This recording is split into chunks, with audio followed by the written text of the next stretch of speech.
notre patrimoine de données, sur la manière dont on veut le gérer, et ne pas subir le numérique, mais plutôt choisir le numérique. Voilà. Merci, allez-y. Ouais, je prends la suite. Donc du coup, effectivement, donc je suis d'accord avec pas mal de points. Ce qui est important à avoir en tête, c'est que comparé à la souveraineté au sens territorial qu'on connaît, qui est, on va dire, quelque chose d'assez simple dans l'esprit, on est sur la souveraineté d'un territoire. Bah, finalement, en fait, dans le numérique, c'est beaucoup plus compliqué parce que ça recouvre la donnée, ça recouvre également les technologies et puis ça recouvre aussi l'infrastructure.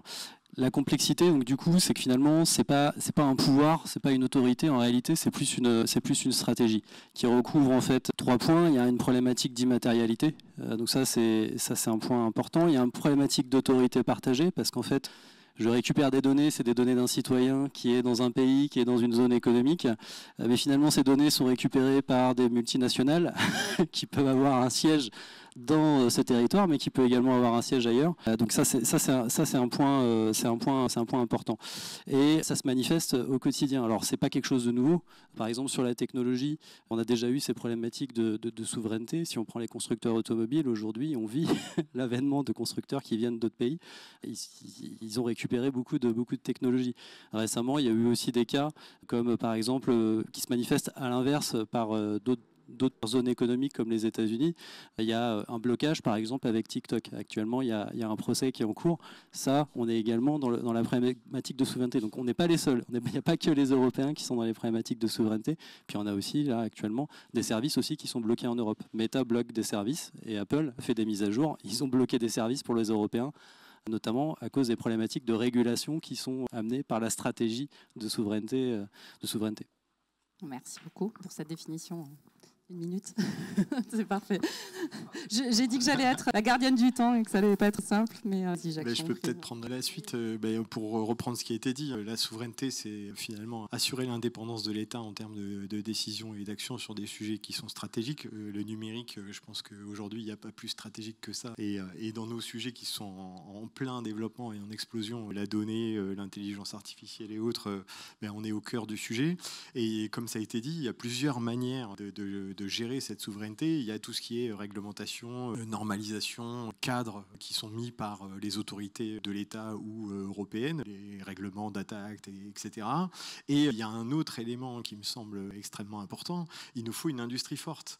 Il nous faut une industrie compétitive. Sans industrie compétitive, on ne pourra pas assurer cette souveraineté. Donc, en fait, c'est bien cette conjonction d'actions qui font qu'on peut aboutir à une vraie souveraineté. Parce qu'on peut avoir un cadre, mais si on n'a pas d'industrie, on sera soumis aux aléas de ce que nous proposeront les industriels non européens. Merci Jacques. Et donc la vision de... Alors moi, ça sera plus court parce qu'effectivement, beaucoup de choses ont été dites, mais je vais essayer de le résumer. Effectivement, c'est maîtriser, contrôler ces infrastructures numériques, ces technologies et même ces compétences. Pourquoi? L'objectif, ça sera de maîtriser sa capacité de décision, son indépendance, sa sécurité. C'est ça la souveraineté. La souveraineté de l'entreprise et de un État, finalement, c'est assez proche. Hein. C'est les mêmes objectifs, mais on est là-dessus, en fait. Maîtriser son avenir et son capacité de faire. Et bien donc, on peut voir que la souveraineté donc, a une définition multiple, on va dire, et regroupe énormément d'enjeux. Et donc, j'ai envie de vous poser cette question, c'est justement, est-ce que c'est pour vous plutôt un avantage concurrentiel ou justement un frein à l'innovation? Peut-être vous pouvez continuer à... Oui, alors, avantage concurrentiel, je dirais surtout pas, parce que ça veut dire qu'on va utiliser des freins réglementaires, législatifs, pour s'assurer un avantage concurrentiel sur les autres. Je pense que ça serait la pire des choses à faire. Donc clairement, on a une réglementation, et c'est important d'en faire, je dis pas qu'il faut pas en faire, surtout pas, mais plutôt pour asseoir des valeurs, pour avoir un cadre de sécurité. On a tous en tête le RGPD. Au début, ça râlait, le RGPD, c'est casse-pied. Mais en fait, on se rend compte qu'il y a un vrai intérêt. Et nous, en tant que citoyens européens, je suis très français, mais ça a fait des émules. On est content d'avoir le RGPD et je pense que c'est la suite doit être là-dessus. Donc, pas l'avantage concurrentiel. Par contre, le deuxième point, c'était avantage concurrentiel ou un frein à l'innovation. Alors, le frein à l'innovation, c'est le risque. Trop de réglementation, trop de souveraineté va faire un frein à l'innovation parce qu'on va... éviter, empêcher des acteurs tiers de venir nous challenger, de venir nous enrichir. Et ça, c'est aussi un point qui serait très négatif. Donc, il faut réglementer, mais plus sur des aspects de valeur, à mon sens, de sécurité, sur des choses qui ne sont des fondements, mais pas bloquer les autres, parce qu'on y serait perdant au final. Parce que je vais aller totalement dans ce sens. Moi, je suis totalement d'accord avec ce qui vient d'être dit. C'est quelque chose qui n'est pas du tout un avantage, parce que de toute façon, quand on parle de souveraineté, souvent on parle d'un territoire. Donc, ça va être la France ou peut-être l'Europe, mais derrière, après, on peut pas s'exporter. Et l'autre point, effectivement, trop de réglementation tue l'innovation. Donc il faut essayer de réguler, mais à la bonne maille, pour éviter de créer trop de contraintes. Moi, je vais rebondir un petit peu sur la question du territorial. Je vais prendre une échelle encore plus petite, puisque en effet, c'est au niveau des territoires et de la responsabilité qu'on a aussi en tant que politique publique et en tant que représentant de la politique locale, c'est de se dire aussi qu'on a une responsabilité par rapport à ça, par rapport aux outils qu'on utilise, par rapport aux outils qu'on veut diffuser au sein de notre institution. Et donc, par exemple, le choix qu'on a fait au Sicoval récemment, il y a déjà notre DGS, donc directeur général des services, qui a mis une règle envoyée à tous les agents en disant bon, si vous utilisez ChatGPT, évitez de transmettre des données confidentielles de la collectivité. Et il y a des pratiques vertueuses en signifiant quand vous utilisez l'IA pour faire de l'image, etc., etc. Donc là, il y a eu un peu une règle du jeu qui a été posée. Et quand on s'est posé la question, oui, l'IA générative, ça peut être un accélérateur de transformation, comment on s'y prend? Eh bien, en fait, on a choisi une IA générative française, souveraine, entraînée sur des modèles européens, en l'occurrence c'est Mistral et c'est Libia. Et derrière, c'est comment acculturer aussi, parce que l'enjeu pour nous, c'est certes, on déploie une IA générative au sein de la collectivité, et nos 36 communes, il y a 180 agents qui vont être formés dans 15 jours à l'usage de l'IA, mais de l'IA générative, au préalable, on aura fait un webinaire avec le soutien du DGS pour expliquer ce qu'était l'IA, les enjeux environnementaux, les enjeux sociétaux, les enjeux de transformation des métiers. Les organisations syndicales étaient là, ont interpellé le DGS, et qu'est-ce qu'on fait du temps gagné, etc. C'est des questions presque philosophiques qui ont été posées. Donc en fait, pour moi, l'enjeu, il est aussi là, c'est en tant que collectivité, on veut faire marcher l'industrie française. En tant que collectivité, on a aussi une responsabilité à utiliser les outils développés par des boîtes françaises. Là, en l'occurrence, c'est une boîte qui est sur Rouen, qui est au Havre, qui est dans un consortium d'innovation avec Rouen Métropole et 5-6 collectivités en France. Ils ont été créés il y a 1 an et demi. Aujourd'hui, il y a 300 collectivités qui sont clientes de Delibia. Voilà, on promeut une IA française entraînée sur des modèles français. Moi, je dis, est-ce qu'on a envie d'entraîner des modèles américains ou chinois? Voilà. Et là, on a une responsabilité en tant que collectivité à pouvoir aussi permettre ce développement de l'industrie française. J'entends le bravo. Je vais peut-être continuer. On voit qu'il y a effectivement cet équilibre à trouver entre justement la réglementation, le fait de garder la main et en même temps de ne pas freiner l'innovation. Et est-ce que vous considérez que la souveraineté, c'est aussi une forme de réponse au retard européen face justement à la suprématie, notamment des grands acteurs américains sur les enjeux data IA? Est-ce que peut-être Nicolas voulait répondre? Ouais. Alors du coup, oui, effectivement. Alors c'est une réponse. L'objectif, c'est de contraindre, en fait, d'amener les acteurs à avoir une réflexion sur la souveraineté, en fait, de leurs données, de leurs technologies. Donc oui, nécessairement, on est dans une situation dans laquelle on est obligé de le faire, parce qu'on ne va pas se voiler la face. On a quand même un certain retard au niveau européen. Par contre, je pense que c'est pas le seul vecteur. Si je peux me permettre, récemment, il y a eu un rapport qui a été fait par Mario Draghi, qui montre qu'il y a énormément de retard sur plein de domaines, et le numérique, il y a une grosse partie, il y a un énorme retard, c'est avec l'énergie, c'est un des secteurs qui sont très très importants. La souveraineté y est mentionnée. Le rapport de Mario Draghi dit qu'il faut mettre 800 milliards d'euros sur la table annuellement pour rattraper notre retard dans quelques années. Donc l'IA, la data, la souveraineté en fait partie. Pour vous donner un ordre de grandeur par rapport à ça, si vous regardez l'investissement des hyperscalers américains, c'est colossal. Le mois dernier, il y a Google qui a annoncé que le trimestre dernier, ils avaient investi 13 milliards de dollars sur le trimestre dernier pour construire des data centers. Microsoft, je crois, c'est 18, Meta, c'est 8 milliards. Donc en fait, c'est des investissements colossaux qu'on a en face de nous, financés aussi, peut-être aussi avec de l'argent public, c'est ce qu'on se disait tout à l'heure. Mais en tout cas, voilà, il y a un certain retard, et en face, ça avance très très vite, et aujourd'hui, ça devient quasiment les seuls hyperscalers par lesquels on peut passer. Donc il y a aussi une réalité. Il faut aussi que ça s'accompagne par de la formation, et puis aussi toute la culturation et toutes ces choses-là. Oui, Jacques, tu veux réagir? Je vais rebondir là-dessus, parce que c'est un sujet extrêmement important. En fait, ça fait le lien avec ce que je disais au tout début. Il nous faut une industrie forte, et pour avoir une industrie forte, en fait, c'est une alliance entre les institutions, et vous l'avez bien expliqué, et je pense que nous, au CNES, on essaye de faire la même chose maintenant, et ça passe du coup par les institutions qui mettent en place des actions qui permettent de soutenir l'industrie, et des fois, avec, même si les capacités industrielles ne sont pas toujours au niveau de ce qui est attendu, parce que justement, ces grands acteurs américains, ils ont tellement d'avance et tellement d'investissement que on n'est pas encore tout à fait au niveau. Il faut accepter de prendre ce risque et de pouvoir investir sur ces acteurs pour qu'ils puissent monter en puissance, parce que à partir du moment où on prend ce risque-là, mais on génère de l'activité et du revenu pour ces entreprises qui, du coup, ont une capacité d'investissement, qui investissent dans les nouvelles technologies. Et là, on crée la dynamique qui permet de faire émerger des acteurs. Par contre, si on ne fait pas ça, on restera toujours effectivement à la traîne. Donc, c'est une vraie action publique-privée à mener ensemble, et j'y reviendrai en fin d'intervention sur ce qu'on fait nous au CNES sur le sujet. Et donc on voit, oui, effectivement, en termes d'offres, si on peut dire technologiques ou industrielles, on n'est pas vraiment concurrentiel aujourd'hui sur le marché européen, mais il y a quand même des outils, il y a quand même des hébergeurs, il y a quand même déjà des choses qui existent. Et donc, comment on fait? Est-ce que chez vous, on a vu avec l'étude, la dernière étude KPMG, elle a mis en avant le fait de voir vraiment la nécessité de former les DSI, notamment TPE, des PME, ETI. Et est-ce que c'est quelque chose, parce qu'on voit bien qu'il faut aussi peut-être inculquer ou acculturer sur le réflexe de se dire oui, qu'est-ce que je vais choisir malgré l'offre qui n'est pas à la hauteur des grands acteurs américains, qu'est-ce que je vais choisir comme outillage, sur quoi je vais aller? Est-ce que ce réflexe-là, est-ce que dans cette stratégie d'Ataya de vos structures, c'est un sujet que vous abordez et auquel vous travaillez? Je ne sais pas, peut-être Anne-Claire, au niveau de la collectivité. Par rapport à la collectivité, nos élus ont voté le 5 février dernier une stratégie numérique responsable qui comporte 4 volets, un volet social, un volet écologique, un volet environnemental, un volet éthique et souveraineté et un volet économique. Le 360 autour du numérique responsable.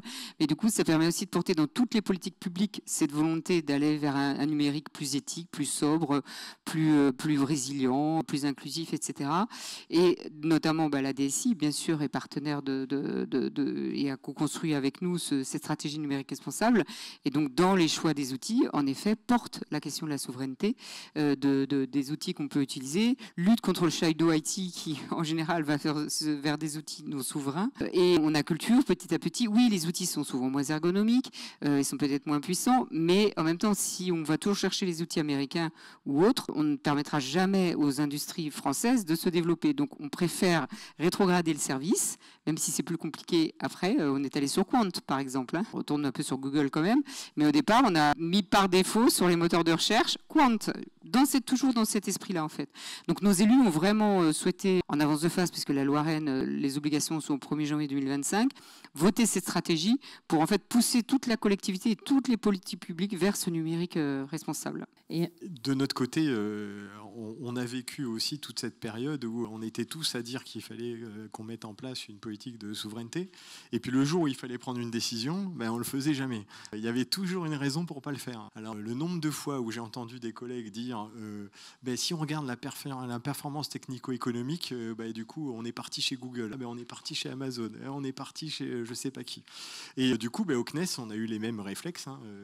On a eu des projets qui se sont développés avec des hyperscalers, mais pas français ni européens.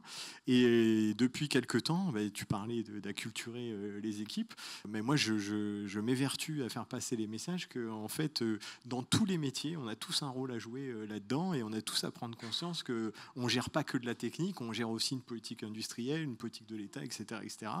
Et du coup dernièrement on vient de passer du débordement cloud chez OVH, et donc comme vous le disiez, en fait on finit par y arriver, on finit par le faire.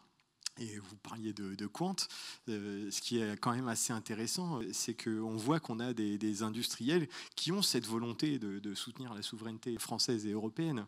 Quant a été racheté par OVH, et on sent que Octave, il a envie de faire quelque chose sur ce sujet-là. Donc la semaine prochaine, je vais chez et pour voir si au sujet de tout ce qui est données et IA, on n'a pas aussi des choses à faire avec un acteur de ce type-là. Alors, il est pour l'instant pas totalement au niveau, mais peut-être qu'on a des choses à faire ensemble quand même. Peut-être. Il y a un équilibre. Alors, nous, effectivement, entreprise commerciale, on a un équilibre à trouver entre performance économique, évidemment, et choix technologique.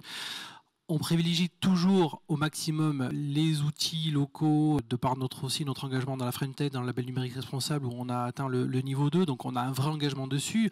Néanmoins, on a besoin aussi de produire des produits de qualité, des médicaments de qualité, et pour ça, on doit avoir les meilleurs produits. Donc on met toujours en balance cet aspect souveraineté mais après des fois on n'a pas d'acteurs en face, quoi. On n'a pas d'acteurs en face. Donc on est chez OVH, une grosse partie de notre activité chez OVH. On a Mistral également, mais on a eu Quant aussi. Alors, on est passé chez Lilo maintenant, mais voilà, on a tous fait, hein, on a tous fait ces expérimentations-là. Maintenant, il faut que ça soit efficace, malheureusement. Et heureusement ou malheureusement, je sais pas, mais ça dépend pour qui. Mais en tout cas, il faut qu'on le fasse, oui. C'est vrai que de mon côté, ce que j'ai surtout observé, c'est effectivement, alors, on va dire, le spectre souveraineté est pris. Enfin, la plupart de nos clients sont quand même bien gouvernés, donc en fait, ils ont tout de suite en tête ces risques-là. Donc c'est vrai qu'ils intègrent tout de suite le fait d'expérimenter et pourquoi pas d'industrialiser et de créer des infrastructures on-premise. Donc là, pour le coup, ça fait pas l'affaire, on va dire, du côté écologie, mais du coup, on a vu quand même pas mal de clients chez nous s'intéresser notamment sur l'IA générative à des modèles open source. Donc ça, c'est un point important. Donc on a vu la mise en place donc, de solutions en utilisant des LLM de Hugging Face ou autres. Donc ça se fait de plus en plus. Il y a énormément de LLM en fait open source qui existent. Donc ça se fait beaucoup. Donc ça, c'est plutôt un aspect positif. Après, je reviens sur une question que vous aviez donnée initialement. C'est vrai qu'aussi, il y a le sujet de la compétitivité. Il y a l'avantage compétitif. C'est vrai qu'on peut le prendre sur un angle. Je diffuse pas vos données et ça peut être un angle commercial de dire voilà, on partage pas vos données, on monétise pas vos données. C'est vrai que le côté compétitif aussi, c'est d'avoir la maîtrise sur ces modèles et pas utiliser des boîtes noires. Parce que ce qu'on oublie de dire, c'est que dans l'IA générative, quand on utilise des modèles d'hyperscaler, on n'a pas l'explicabilité et on ne sait pas pourquoi ils donnent ces réponses-là. Donc l'avantage aussi de créer ses propres modèles ou d'utiliser des modèles open source, c'est qu'on a déjà une plus grande maîtrise technologique et ça, c'est pas nouveau. Nous, il y a beaucoup de clients sur des tas de thématiques qui sont des activités core de leur métier qui préfèrent faire du sur-mesure. Dans l'IA et la data science, le sur-mesure, c'est quelque chose qui a pris beaucoup le pas dans beaucoup d'activités qui étaient core de nos clients. Je vais donner un exemple. Utiliser un moteur de prédiction de churn ou d'attrition client dans une solution CRM, si je suis un opérateur telco et que j'utilise et que mes concurrents utilisent le même, en fait, on a la même stratégie et on est revenu à armes égales. Ça, c'est core. Ça, nos clients, la plupart du temps, ils vont plutôt sur des stratégies de dire non, on fait du sur-mesure et on essaye d'avoir la meilleure performance. Donc, quelque part, on va dire, la concurrence fait aussi qu'on essaye d'être souverain aussi sur les technologies qu'on utilise et d'avoir l'explication, qui est quand même très, très importante.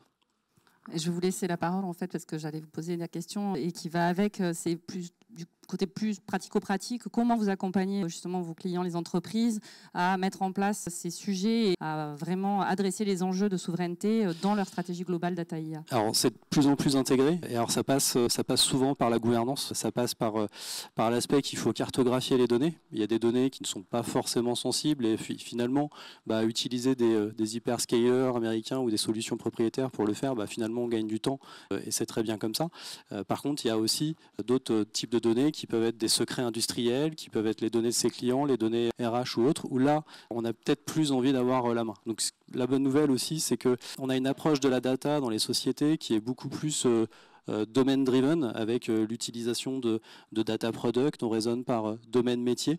Et ça, en fait, ça facilite ça décomplexifie le problème. Finalement, on a une cartographie des données, on sait où sont les données sensibles, on sait aussi les technologies qui sont associées, si elles sont sensibles aussi, s'il y a un secret industriel sur un moteur de prédiction, de churn ou autre. Et donc du coup, la gouvernance est un point essentiel. Il faut connaître les données, il faut connaître les technologies, les produits data et les services. Donc ça, c'est un premier pan. Il y a aussi la culturation, la formation des employés. Ça, c'est un point important parce qu'en fait, ce qu'on oublie aussi des fois, c'est que des fois, la fuite de données aussi, elle peut être due simplement à des employés qui vont utiliser un chat GPT public et puis qui vont aller qui vont injecter de la donnée. Il y a eu des cas de fuite de données. Je crois qu'il y a eu une histoire d'un code source de chez Samsung ou d'une autre société qui avait fuité, qui s'était retrouvé sur OpenAI. Donc du coup, voilà, c'est vraiment un sujet. La culturation est importante. Et donc en fait, par exemple, on a beaucoup de clients qui ont mis en place des agents, mais en interne, souvent avec des solutions d'hyperscalers américains, mais avec des contraintes, on va dire, plus fortes. Donc voilà, ce sont des points importants en tout cas. Pierre Fabre, je voulais vous poser des questions aussi on connaît l'attachement du groupe Fabre au territoire, aux enjeux éthiques. Comment vous conciliez justement le fait de vraiment être sur ces enjeux éthiques et répondre et l'innovation qui est propre à votre industrie? Oui, alors effectivement, il y a deux enjeux. Il y a l'enjeu éthique et territorial. C'est deux enjeux très importants pour le groupe. Alors, dans le territorial, déjà, la R&D du groupe est clairement, principalement dans le sud-ouest, même exclusivement dans le sud-ouest, la production aussi. Donc, ça nous amène aussi à avoir une certaine souveraineté et à appliquer les standards que l'on a en France. C'est pas quelque chose de neutre, évidemment. Donc, ça, c'est pour notre activité. Et puis après, on est très présent Sur des enjeux d'IA locale, on est par exemple partenaire assez fort de l'université de e-santé qui se retrouve à Castres fin novembre. Je vous invite à y aller parce que c'est un enjeu et c'est un moment très intéressant et important pour pouvoir trouver des acteurs locaux, mais pas que d'ailleurs, hein, mais des acteurs locaux dans l'innovation de l'e-santé. Donc ça, c'est pour l'activité principale du groupe. Puis après, sur les sujets principalement sur la côté data et IA, je rejoins ce qu'avait dit Nicolas, alors que évidemment la gouvernance de nos données et la gouvernance de ce qu'on va faire à nos IA est la base de tout. C'est-à-dire que si on ne sait pas ce qu'on fait, ce qu'on ne sait pas quelles données on maîtrise, c'est très difficile après de la gouverner, de savoir si on est sur des données qui sont confidentielles, stratégiques. On a aussi une problématique de volume de données, donc on rejoint les côtés RSE, donc c'est assez large. Donc là-dessus, comme j'ai dit tout à l'heure, on s'est engagé notamment dans le label du numérique responsable où on traite donc ces sujets de volumétrie éthique, d'impact social, d'impact de toutes ces technologies. C'est important pour nous de le mettre au cœur de notre action. Encore une fois, historiquement, l'attachement local est très très fort et c'est notre enjeu. Alors aussi, on va essayer de travailler au maximum avec des acteurs locaux, français tels que Mistral par exemple, où ça devient notre modèle LM sur notre ChatGPT privé interne. Tu faisais référence tout à l'heure, donc on a mis ça en interne. On a développé notre propre ChatGPT privé qui s'appelle le Playground et donc on accroche derrière Mistral. Donc on essaye quand même de pousser des choses. On est une entreprise internationale avec des métiers très différents, dermocosmétiques, médicaments, donc on a des enjeux qui sont très larges, mais néanmoins on essaye quand même de promouvoir au maximum des aspects éthiques dans notre communication. Il faut communiquer, il faut expliquer. On a aussi beaucoup travaillé sur des notions de communauté à l'intérieur du groupe. On a ce qu'on appelle des IA ambassadeurs et des data ambassadeurs qui vont dans les métiers, qui sont des gens métiers, qui vont pouvoir expliquer nos stratégies, notre méthode, nos valeurs. Parce qu'il y a ça aussi auprès des métiers et au contraire les métiers via ces acteurs-là nous remonter des besoins. Donc on essaye vraiment au maximum d'impliquer, d'acculturer et de faire participer tout le monde dans ces enjeux data et éthique qui sont clés, mais on ne peut pas le décider au corporate qu'on va mettre tel ou tel outil et l'imposer. Il faut absolument que tout remonte aussi de la base. Voilà. Donc on a cet enjeu-là de pouvoir partager au maximum ces enjeux avec les métiers. C'est très positif. On voit que quand même le groupe Fabre est sur ces sujets-là et arrive à les adresser. Donc c'est quelque chose qui permet d'être optimiste sur le fait de pouvoir être souverain sur nos outils, utilisant des technologies souveraines et en même temps avoir de la croissance et une activité, un business. Totalement. Et je rajouterais que c'est un message fort aussi. La stratégie data IA, donc dans le data office auquel j'appartiens, a été rattachée directement à la direction générale. Donc il y a un vrai enjeu, une vraie volonté du groupe de mettre le data et l'IA comme une stratégie aussi importante quasiment que la R&D. On a vraiment cet enjeu important. Ce serait bien qu'au niveau des niveaux supérieurs, ce soit aussi autant mis en évidence. Jacques, peut-être justement sur ce sujet de la stratégie data IA globale, le CNES, c'est un acteur majeur de la souveraineté au niveau spatial en France et en Europe. Comment ça infuse et comment c'est traduit dans la stratégie globale du CNES ? Tu le sais, Florence, et je pense que beaucoup de gens le savent ici, on voit que la maturité sur le sujet a beaucoup avancé. On est tous maintenant extrêmement sensibles au sujet data et IA, et du coup, le CNES, on a beaucoup évolué. Comme vous le savez, on est l'Agence spatiale française, on gère un domaine qui est dual, qui sert les intérêts du civil, de la science, des institutions, et aussi de la défense.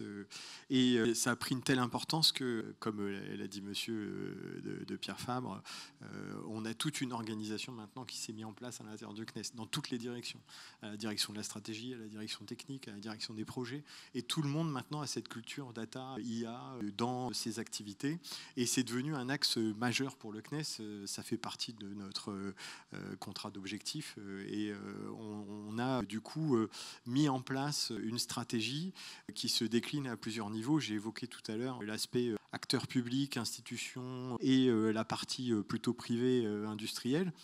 Donc on participe à beaucoup d'initiatives, Equinige et d'autres, où l'idée c'est de pouvoir mettre en place une espèce un écosystème, une gouvernance autour de la donnée, voire même peut-être d'aller un petit peu plus loin, aller vers ce qu'on nous a appelé une politique de la donnée de l'État français.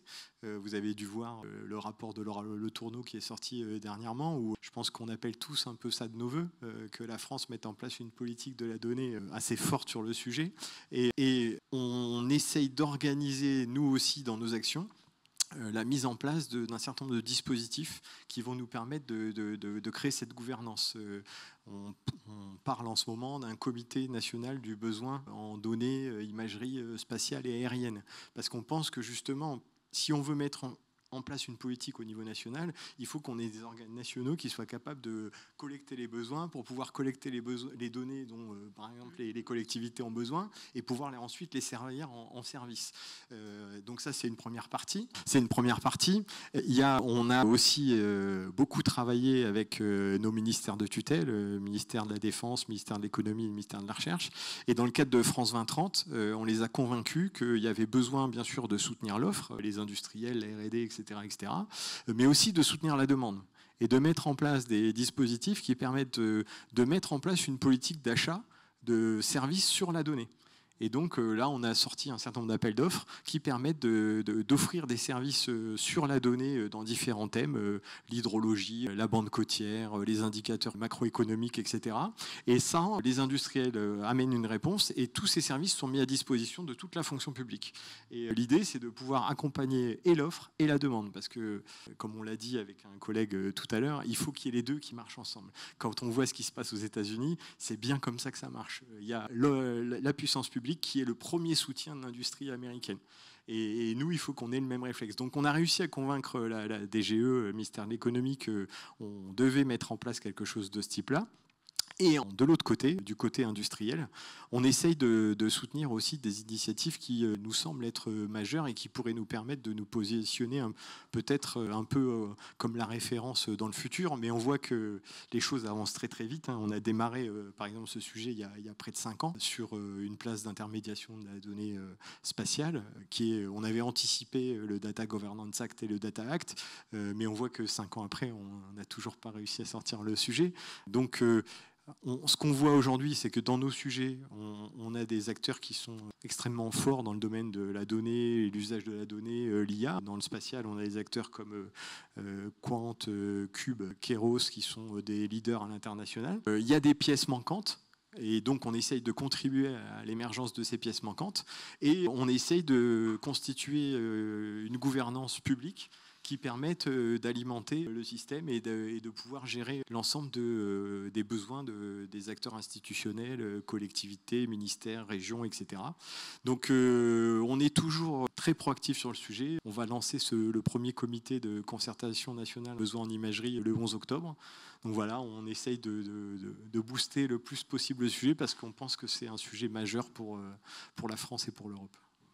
Merci, tu as pu placer, tu fais une annonce, c'est bien, une actu du CNES, en effet. Et donc, côté collectivité, Anne-Claire, est-ce que ça infuse aussi dans vos stratégies globales les enjeux éthiques et comment réellement vous adressez ces sujets et aux pratiques au sein de...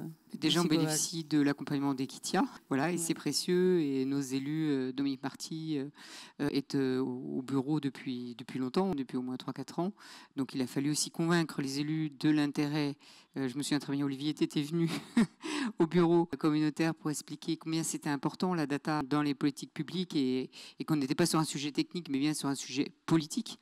Parce que le politique, c'est numérique. Et Olivier, tu étais venu aussi sur une conférence citoyenne lors de la semaine du responsable sur le numérique, c'est politique. Et donc, je pense qu'à partir du moment où on donne cette dimension-là, on pose les questions au bon niveau. Comme je disais tout à l'heure, on a notre stratégie numérique responsable et l'éthique est un volet important.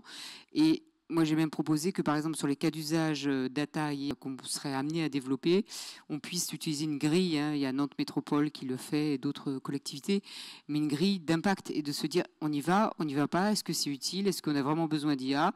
Parce qu'on est très tenté, puis très démarché aussi, il faut le reconnaître, par beaucoup de sociétés qui veulent vendre leurs produits.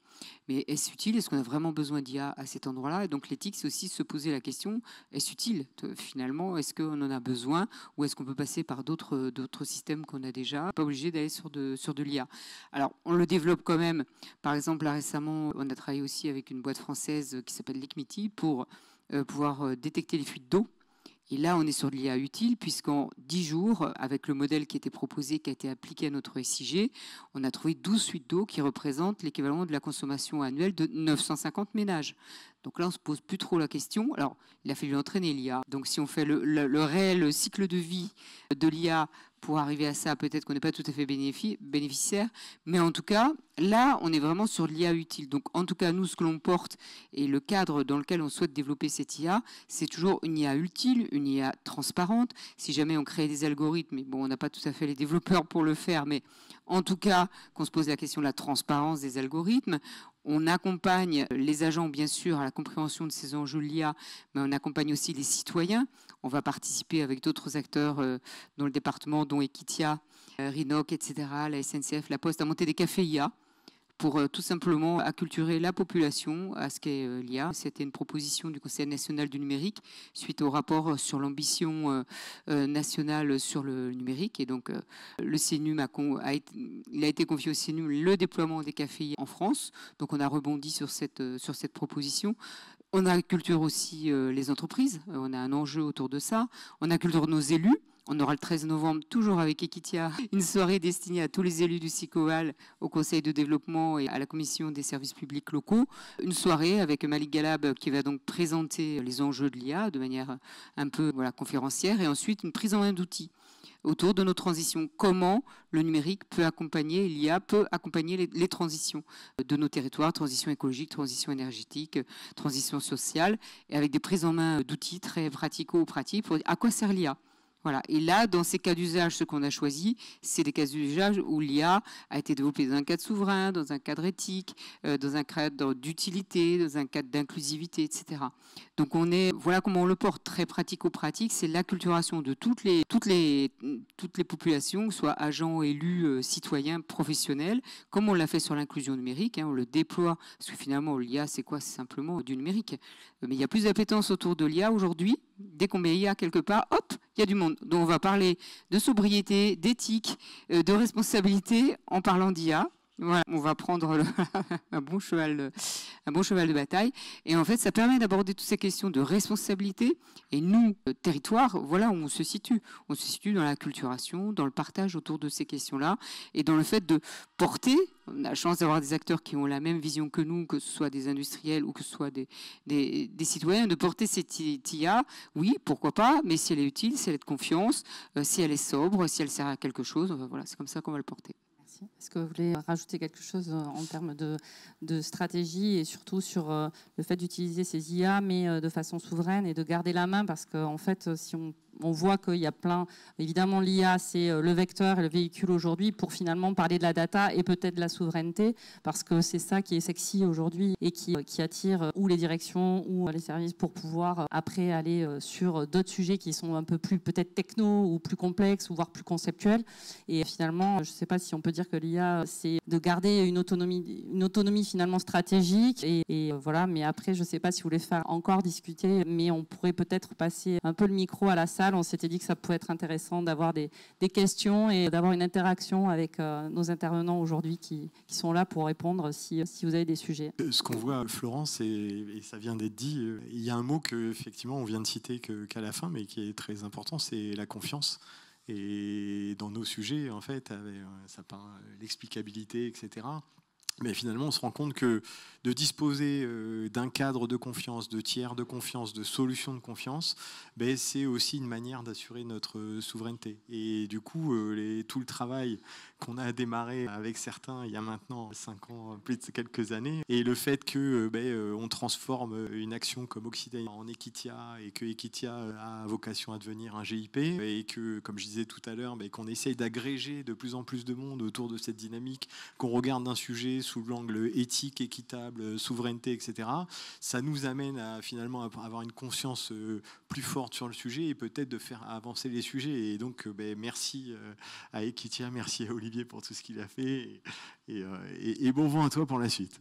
Merci. C'était pas du tout une table ronde sur Equitia, mais effectivement, le sujet de la confiance est essentiel. Et je ne sais pas si chez Filière Fabre, c'est oui, alors, comment vous adressez ça et comment en fait vous infusez ça auprès des équipes et au niveau de la direction même et de la stratégie. Alors la confiance, effectivement, c'est un sujet global. La population, les sondages sortent les uns après les autres et les gens ont effectivement une peur en l'IA et je pense qu'ils ont raison dans le sens où l'IA se nourrit de data et la data la meilleure c'est la nôtre, donc on devient l'objet d'entraînement de ces IA, donc il y a un vrai sujet dessus, il y a un vrai risque, majeur dans la société sur ces outils capables de maîtriser toutes ces données. Donc voilà, on est dans un cadre déjà qui est assez compliqué au niveau national. Donc nous, quand on est arrivé, qu'on commence à expliquer qu'on va mettre des IA génératives, on a eu des questions assez peu de freins, parce que les gens comprennent aussi l'intérêt potentiel, mais on a quand même dû rassurer, donc on a dû expliquer. Et le meilleur moyen d'avoir de la confiance, c'est de dire qu'on va se positionner déjà avec des acteurs qui seront européens. Donc sur une législation qui va être l'IA, qui va être le RGPD, qui va être le DMA, donc ça rassure un petit peu déjà en disant bon, on va pas donner les clés à des boîtes internationales qui ne seront pas cette rigueur-là, on va dire, en tout cas cette législation-là. Ça c'est le premier point. Et puis après il y a beaucoup d'explicabilité et de intégrer les gens dans la réflexion, c'est-à-dire que nous, on a des chatbots qu'on met en place, on le fait tester, on explique aux métiers comment le tester eux, en termes de métier, comment ça fonctionne, on leur demande de fournir eux-mêmes les données qu'ils vont mettre dans ces outils-là, donc ils font le travail en fait. Nous, on est là que pour les accompagner, mais c'est eux qui feront le travail. Et donc, des gens qui ont dit « je sais quelles données j'ai mis, je sais que c'est moi qui teste, je sais que c'est moi qui valide », ils ont beaucoup plus confiance que si on est arrivé avec un produit packagé. Attendez, c'est un super chatbot RH, vous allez voir, il est génial. Tant RH, s'il commence à dire qu'on a droit à 400 jours de congés payés, ça va donner jurisprudence et puis on aura obligé de les mettre. Enfin, il y a eu ces histoires-là, comme le fameux chatbot chez Air Canada qui disait que quand c'était ton anniversaire, tu avais droit à un billet gratuit. Air Canada a dû payer des billets gratuits aux personnes qui ont eu cette réponse-là. Donc on a ce risque-là. On doit le faire travailler par les métiers. Et donc les métiers sont avec nous et on rajoute donc de la confiance parce qu'en fait c'est eux qui maîtrisent. Est-ce que c'est pas un enjeu de redonner le pouvoir à l'individu et qu'il puisse être vraiment maître de ce qu'il fait de ses données, de sa data et puis de son utilisation et des traitements qui sont faits dessus avec toute transparence. On peut créer la confiance. Peut-être si pour appuyer. Après vraiment on passera le. Allez-y, le micro. Pour appuyer ce que dit Nicolas, effectivement l'explicabilité est très importante. Le fait aussi de passer en production est aussi un sujet très sensible et nous, c'est vrai que côté talent, on travaille beaucoup sur le testing. Donc on a mis en place des tas d'approches qui couplent l'expertise métier avec le test automatique pour garantir justement qu'on ne se retrouve pas avec des dérives comme tu évoquais au Canada. C'est-à-dire en fait, voilà, industrialiser, automatiser, faire intervenir des experts métiers pour vraiment tester et se garantir qu'on peut passer en production avec un système qui ne va pas se mettre à halluciner ou sortir des réponses qu'on ne souhaite pas avoir. Donc ça, c'est vraiment un sujet très important. Et en réalité, on voit que sur un sujet d'IA-Gen, il y a un petit peu de technologie qui est, on va dire, très rapide à mettre en œuvre parce que finalement, les solutions sont quand même incroyables. On met en place, en quelques jours, on peut mettre en place des solutions très très rapidement avec tout ce qu'on a, que ce soit dans l'open source comme dans le payant. Mais l'enjeu, en fait, le vrai coût qu'il y a derrière, c'est vraiment l'intégration dans le processus métier et se garantir que oui, on peut aller en production. Et donc ça, il y a vraiment un accompagnement pour nous qui est très très fort et finalement, on se rend compte que c'est la part la plus importante de ce type de projet. Juste, Florence, un dernier point sur l'explicabilité. Il faut quand même qu'on cite qui mène des travaux sur le sujet. On est la place de référence sur le sujet, sur l'explicabilité de l'utilisation des données. Je pense que c'est important qu'on se rende compte qu'on a un écosystème qui est extrêmement riche et qu'on a beaucoup d'atouts pour pouvoir être peut-être des leaders un jour du domaine. On va finir sur cette touche très positive. Jacques, on sait que c'est le meilleur ambassadeur. Pardon. Je passe ce micro-là, c'est lequel? Ouais. Si je peux faire un commentaire, merci Jacques pour cette introduction, mais c'est vrai que pour aller dans ton sens, c'est juste que vous sachiez que ces librairies-là, elles sont passées en benchmarking de concurrence, elles ont mis à plat la concurrence sur certains des sujets, en particulier sur le computer vision, et qu'elles sont dans open source et que vous pouvez les utiliser dès aujourd'hui. Merci beaucoup. Il y a peut-être un enjeu vraiment de communication et de visibilité justement sur ces solutions qui sont souveraines et qui aujourd'hui peuvent permettre de pallier le retard peut-être qu'on a quand même par rapport aux technologies américaines. Et je vois, pardon, il y a une question. Je te fais passer le micro. Merci pour vos interventions respectives. J'ai une petite question concernant. Vous avez souligné rapidement le fait que les États-Unis avaient développé une politique protectionniste à l'égard de leurs entreprises, là où l'Europe a peut-être été beaucoup plus libérale finalement que les États-Unis. Est-ce qu'aujourd'hui, il faut considérer, du point de vue de la souveraineté, les entreprises américaines comme, je vais grossir le trait un peu, des ennemis? Des ennemis. Question très très dure.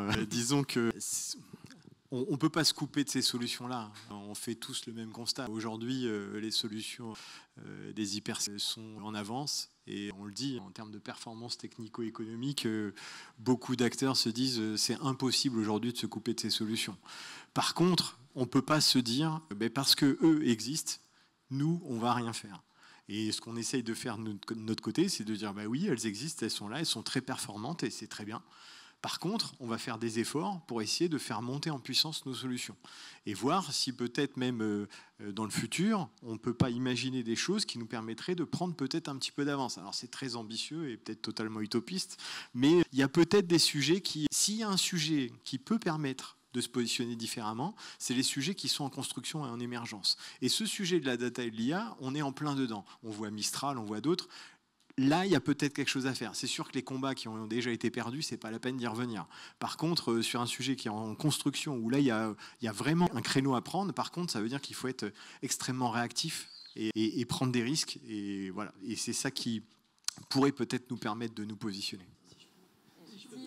Si je peux me permettre de donner un complément, je pense qu'il ne faut pas le voir aussi tout noir ou tout blanc. C'est des partenaires. C'est vrai qu'utiliser leurs solutions, pour les entreprises, c'est un gros avantage. On a un gain de productivité énorme. Et là, on est qu'au début. Je pense qu'il va y avoir énormément de transformations, beaucoup de métiers qui vont être révolutionnés et beaucoup de processus qui vont être accélérés. Et c'est grâce à ces technologies. Mais par contre, il ne faut pas perdre de vue que, quelque part, si on repose trop sur ces technologies-là, finalement, on va perdre notre indépendance et finalement, les gains de productivité viendront de ces technologies américaines. Il faut aussi mettre un truc en perspective. Il y a aussi du changement à ce niveau-là.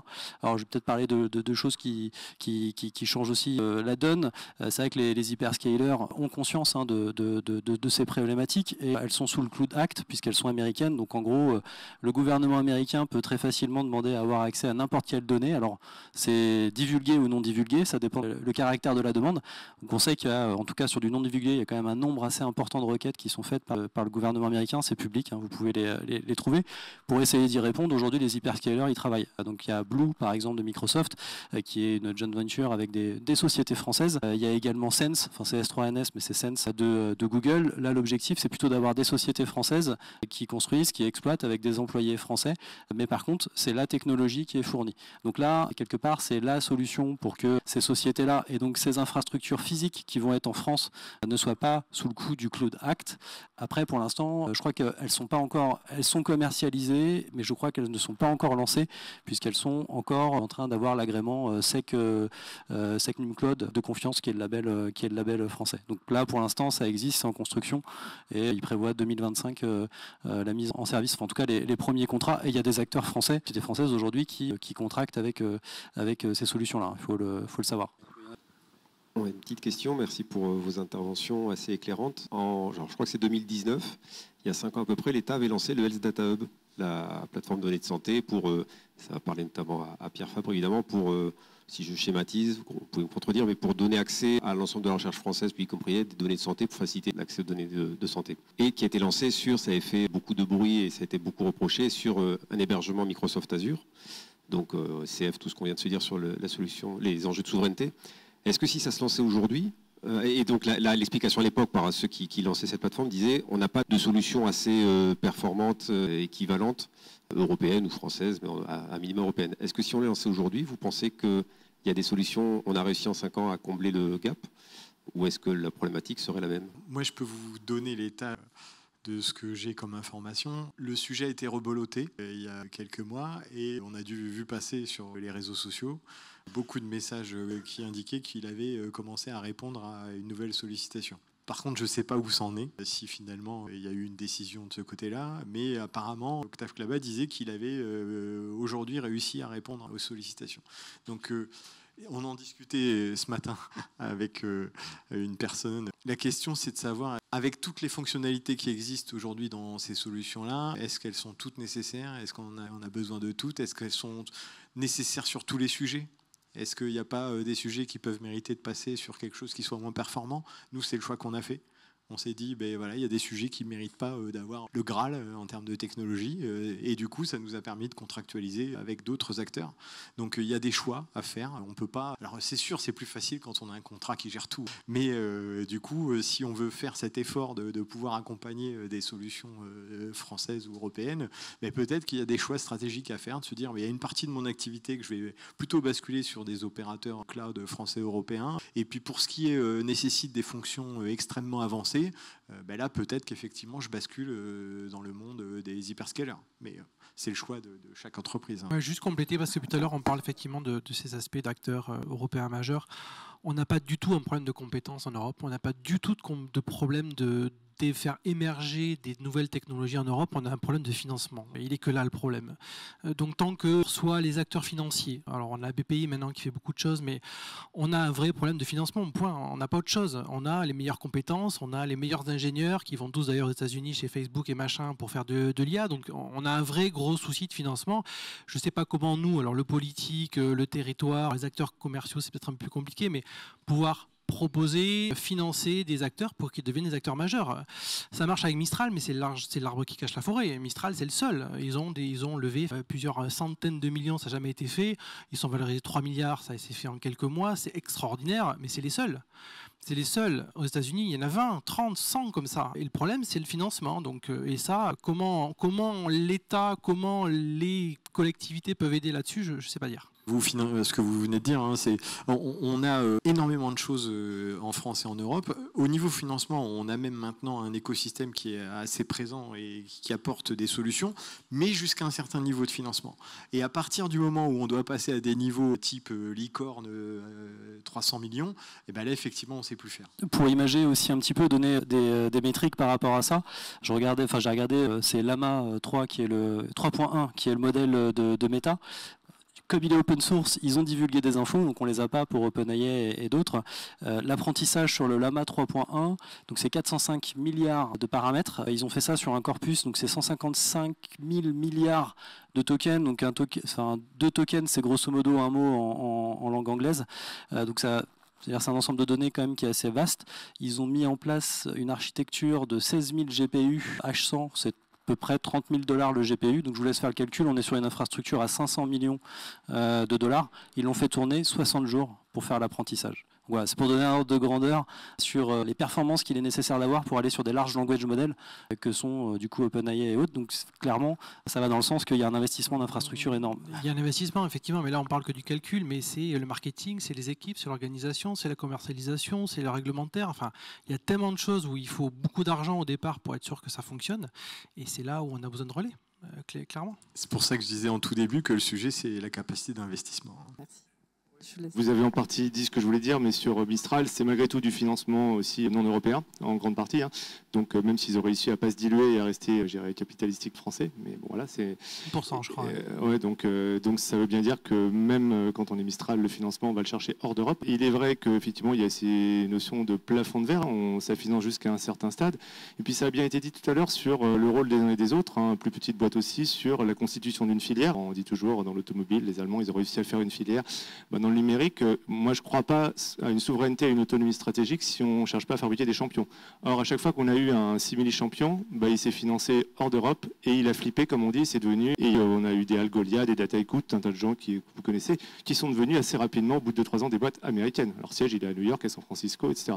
Donc, s'il y a une vraie équation qu'on n'arrive pas à résoudre, et je ne crois pas en tout cas à l'autonomie stratégique et à la souveraineté, si on n'est pas nous-mêmes, je dirais, perçus comme des champions hors de France. Sinon, on va créer des champions locaux et ça a peu de chances de produire quoi que ce soit. Très juste, très juste. Il y a une autre question. Alors, merci pour tout ce que vous avez dit. La question que je me pose, c'est pour gagner la bataille de la souveraineté, ne faut-il pas perdre, pour gagner la guerre de la souveraineté, ne faut-il pas perdre la première bataille, étant entendu que nous n'aurons jamais les financements que vous évoquez à l'échelle des besoins data center, calcul. En revanche, il y a d'autres batailles qui vont arriver, notamment pour décliner les modèles de fondation, pour essayer d'en faire quelque chose, peut-être même autour des puces. On n'est peut-être pas condamné à être... Et pourquoi pas sur des technos alternatives au tout stockage silicone qui a une limite, et des limites physiques, des limites géopolitiques, des limites concrètes, et pas dans si longtemps que ça. Bref, est-ce que nous ne devons pas perdre la première bataille pour essayer de gagner cette guerre? Et si oui, selon vous, quelle est la prochaine bataille à ne pas perdre? Il vous reste 2 minutes 52. Merci Pierre pour cette question. Merci. Et ce sera vous ferez la conclusion. Je pense que dans l'absolu, tu as raison. Peut-être qu'il faudrait abandonner certains sujets pour identifier le game changer de demain et aller sur ce sujet. Mais le problème, c'est qu'on dit tout le temps ça et qu'on n'y va jamais. Donc je ne sais pas répondre à ta question aujourd'hui. Il faudrait effectivement qu'on ait des mécanismes décisionnaires maintenant qui acceptent de prendre plus de risques à tous les niveaux. Oui, je pense qu'on reste sur le même sujet de financement. On a déjà perdu la deuxième bataille. Première bataille, c'était Internet. Deuxième bataille, c'est le cloud. La troisième bataille, c'est l'IA. Est-ce qu'on va la gagner ou la perdre? Il faut gagner la bataille d'aller trouver le financement. Voilà. Et surtout donc on est toujours sur le même sujet, c'est le financement. Ouais. Voilà. C'est une piste qui est actuellement explorée pour tout ce qui est apprentissage, effectivement. Et encore une fois, on a des entreprises extraordinaires en France sur le quantique, extrêmement bien avancées, mais on est sur des centres de recherche, on est sur des gens qui ont peu de moyens, qui font des choses extraordinaires, et puis après, on aura des grands acteurs, je ne sais pas être pessimiste, mais qui vont arriver, qui vont prendre tout, et le premier qui prend tout, il prend tout. Voilà. Et peut-être qu'il faut avoir un prisme beaucoup plus business, comme certains autres le font, et pouvoir trouver justement ces financements sur un marché de la souveraineté, je ne sais pas, il faut inventer un nouveau truc. L'investissement. Les investissements. Il y a une dernière question.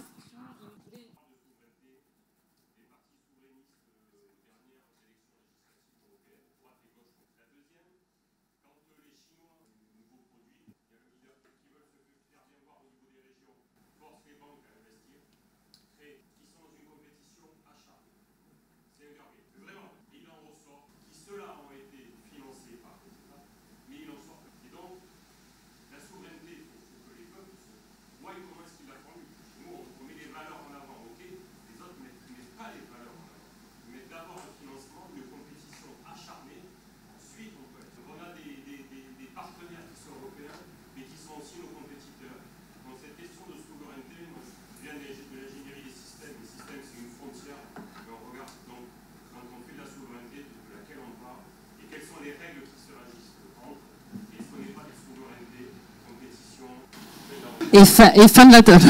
À moins que vous vouliez réagir, mais il faut qu'on conclue. Et en tout cas, merci pour votre intervention. Vous vouliez non, effectivement, on a un peu parlé de valeurs avant de donner. Le sujet est très vaste et très complexe, mais la souveraineté, c'est aussi de la valeur, des valeurs communes. Et ce qu'on voit, et je pense qu'on sera tous d'accord là-dessus, ces sujets, on n'est plus sur des enjeux de territoire français, ni même européen. Tout est mondialisé. Donc, si on veut des champions, il y en aura peut-être un en Europe, un aux États-Unis, un en Chine, et c'est tout. Donc effectivement, se dire oui, on va soutenir 25 millions d'acteurs, etc. Non, si on veut vraiment y aller, il va falloir à un moment. Alors, par contre, le leader qui se dégage, il faut que lui fasse son chemin. Mais par contre, au moment où il commence à apparaître, on met le paquet, on y va, comme il se passe aux États-Unis en fait. Merci beaucoup, merci aux intervenants.